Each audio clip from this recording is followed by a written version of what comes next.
Hi guys, this is Interesting Andrew. We're going to continue our reading on the history of England by David Hume. Yep, David Hume. Chapter 5 will begin talking about the Heptarchy, and we will continue all the way through to the end of chapter 8.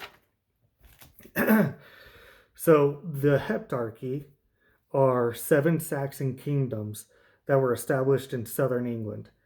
Uh, though the Britons had developed as many as 27 cities, according to Hume, the violent Saxons completely destroyed these habitations in their region.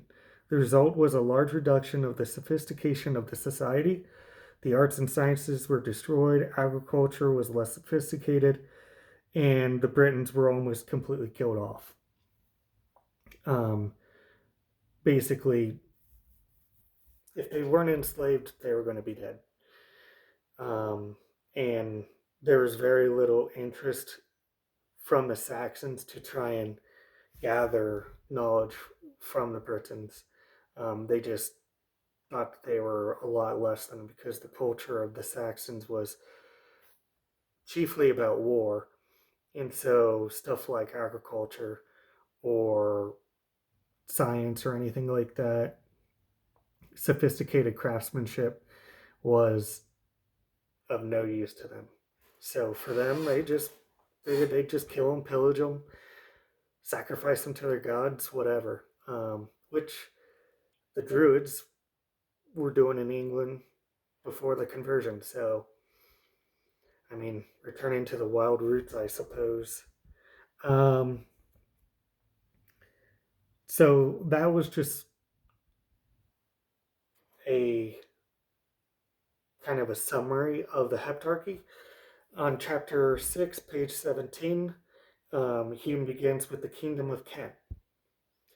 Um, so Ethelbert was the first king that I found worth mentioning.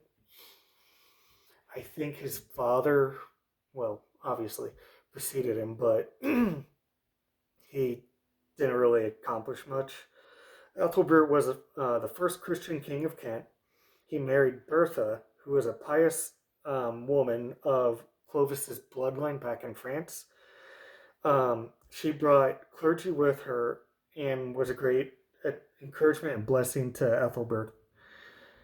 Now, one of the stipulations she had um, with agreeing to the marriage was that she'd have freedom of religion, be allowed to bring her bishop or priest with her.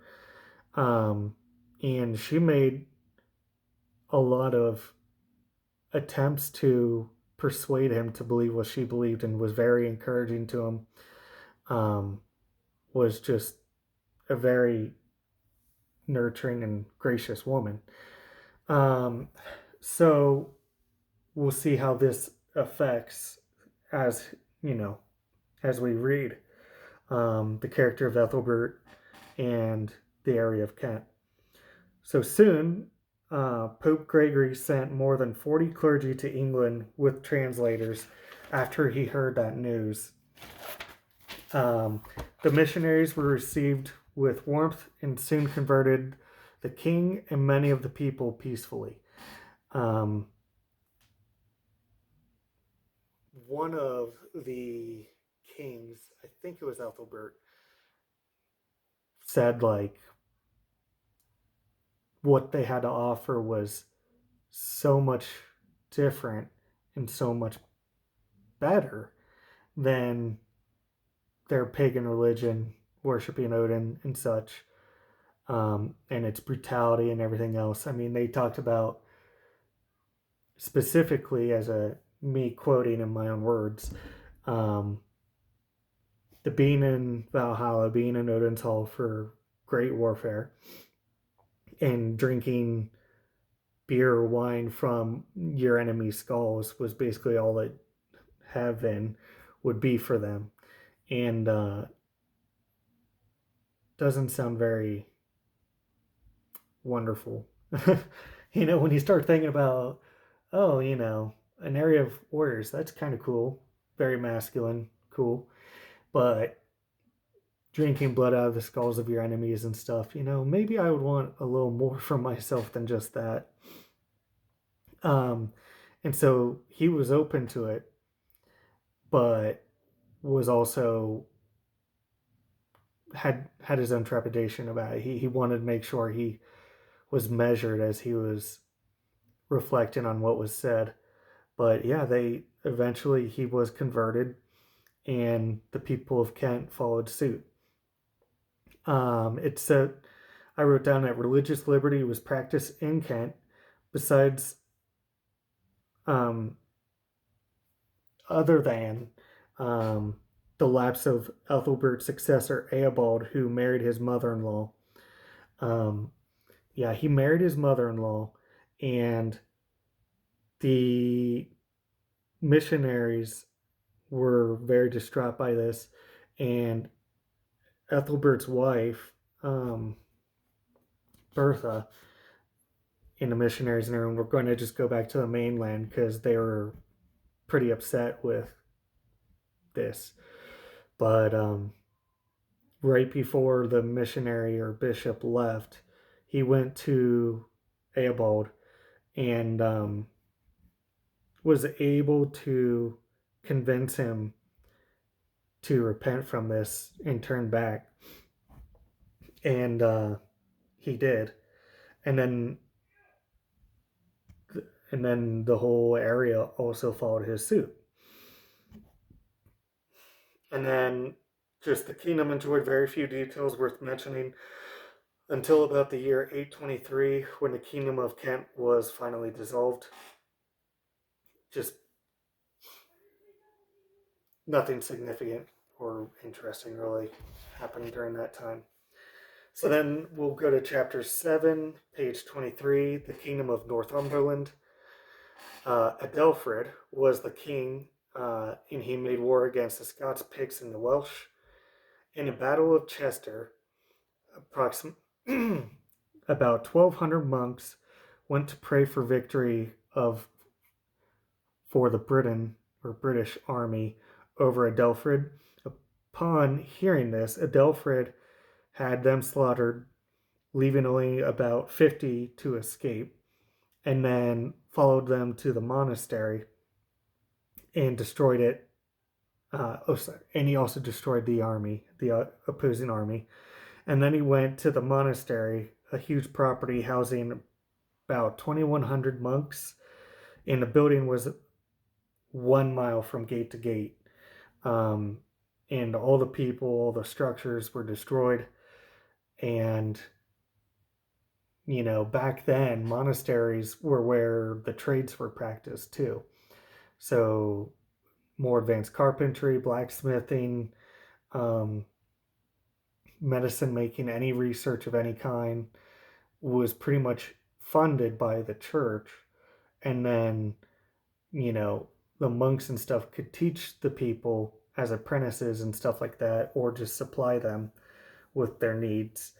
And that would all just be taken away when he did that. And then we jump to the crowning of Edwin. When he was crowned, he married Ethelberga, who is the daughter of Bertha. And then she too was allowed the freedom of religion and brought a bishop along as well. Edwin cautiously explored the religion with his Druid priests, and Paulinus, the bishop, after many discussions and time taken to reflect, the king and his high priest converted. A large portion of the people followed their example and repented of their idolatries. So that was pretty cool, that the high Druid priest even saw that, because the things that they did, human sacrifice and such, were not good. And then the kingdom of Northumberland, after their king's death, was victim to countless revolutions and changes of crown until Egbert of Wessex finally conquered them. There was just no stability after that. And then we go to chapter 8, page 26, the kingdom of East Anglia. I'll just read it. because there's not a lot to be said about it. So, the Kingdom of East Anglia. The history of this kingdom contains nothing memorable except for the conversion of Erpold, the fourth king and great grandson of Una, the founder of the monarchy. The authority of Edwin, king of Northumberland, on whom that prince's entirety depended, engaged him to take this step, but soon after his wife, who was an idolatress, brought him back to her religion, and he was found unable to resist those allurements that have subdued the wisest of mankind. After his death, which was violent, like that of most of the Saxon princes that did not retire into monasteries, which actually did come up in a lot of those, but I didn't think it was that important, but now I do. Sigebert, his successor and half brother, who had been educated in France, restored Christianity and introduced learning among the East Angles. Some pretend that he founded the University of Cambridge, or rather, some schools in that place.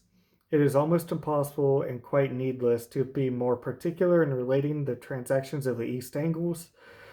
What instruction or entertainment can it give the reader to hear a long bead roll of barbarous names: Egric, Annas, Ethelbert, Ethelwald, Aldulf, Elwold, Beorn, Ethelred, Ethelbert, who successfully murdered, expelled, and inherited from each other and obscurely filled the throne of that kingdom.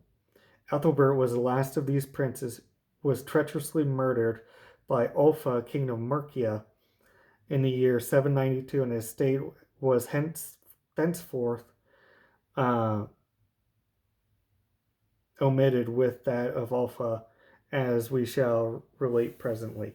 So basically, besides maybe Cambridge, which would be really cool, um, and Christianity getting in there would be nothing really worth mentioning. Um, One thing you have to understand: a lot of people act like Christian conversion in the Middle Ages was this heinous or evil thing. And I know I grew up learning about the Spanish Inquisition, and the textbooks used to claim hundreds of thousands of people being murdered you know, at the cross because they wouldn't accept Christ. And modern scholars actually refute that and say, specifically in the Spanish Inquisition, which took place over about 20 years, that um, maybe 3,000 people were killed. And that would be for some seriously heinous crimes. But for the most part, people would just be fined for whatever law they broke. But yeah, um, Christianity got a bad rep that it didn't deserve. Um, it definitely civilized England and the Germanic tribes. Just from what I know from the Roman history and the perspective of how the Germans, through missionaries and everything else, became more and more civilized, I think was really a testament to how these savages, which they were, I mean, absolutely brutal people, murderers, um, took to Christ and then actually wound up being a great source during um, the defense against the invasion of Islam into the Mediterranean and Europe, and then also for the liberation of that area, and just in general, how it brought scholarship to the Germans, the English. Uh, it wouldn't have happened for probably many hundreds more years, if ever. Um, it's pretty interesting. Um, So, yeah. Hopefully we get some more great knowledge. We will continue the Heptarchy, um, which would be on chapter 9, and we'll finish that up. And I'm thinking we'll go to, yeah, Wessex, the Kingdom of Wessex. I just was looking ahead, and it's got some history. I'm thinking that probably means that they win. And we'll stop before chapter 13. But yeah, this has been interesting, Andrew. I hope you found this interesting. I did. And I hope to see you guys in some more videos. Thank you so much, and I hope you guys have a good day. Bye.